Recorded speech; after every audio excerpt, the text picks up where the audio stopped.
আমাদের শখের হাজারটা জিনিস থাকলেও শখের মানুষ একটাই থাকে। আমাদের হাতে অনেকগুলো অপশন থাকলেও মানসিক শান্তি পাওয়ার জায়গা একটাই থাকে। আমরা সেই জায়গাটা, সেই মানুষটা, সেই কেন্দ্রটাকে গুছিয়ে বাঁচতে চাই, কিন্তু প্রকৃতি কিংবা সময় সবসময় আমাদের অনুকূলে হয় না। একটা প্রতিকূল পরিবেশে একজন মানুষের কাছে মানসিক শান্তি খোঁজা খুব সহজ বিষয় না। যেই মানুষটা আমার মন বুঝলো না, দুঃখ বুঝলো না, কষ্ট বুঝলো না, পরিশেষে আমাকেই বুঝলো না, তার কাছে মানসিক শান্তি খোঁজা ভারী দায়। আসলে মানুষ এমনই হয়। যেই মানুষটা আমাকে বুঝলে আমার ভালো লাগবে, সে বাদে পুরো পৃথিবীর মানুষ আমাকে বুঝতে চায়।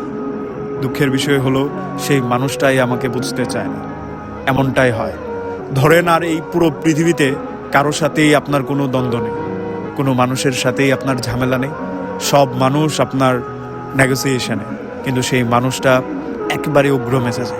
আপনার মনে হয় ওর মনটা যদি শান্ত হয়ে যেত, পৃথিবীর আর কোনো কিছুই আমার প্রয়োজন ছিল না।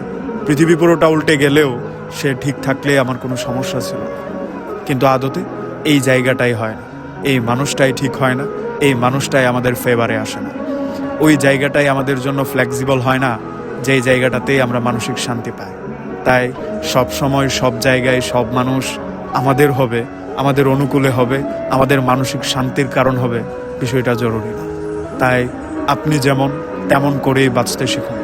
মানুষ আপনাকে সায় দেবে, প্রশ্রয় দেবে, মানসিক শান্তি দেবে, এই ভাবনাটাই নিতান্ত ভুল। তাই এই জায়গা থেকে বেরিয়ে আসুন।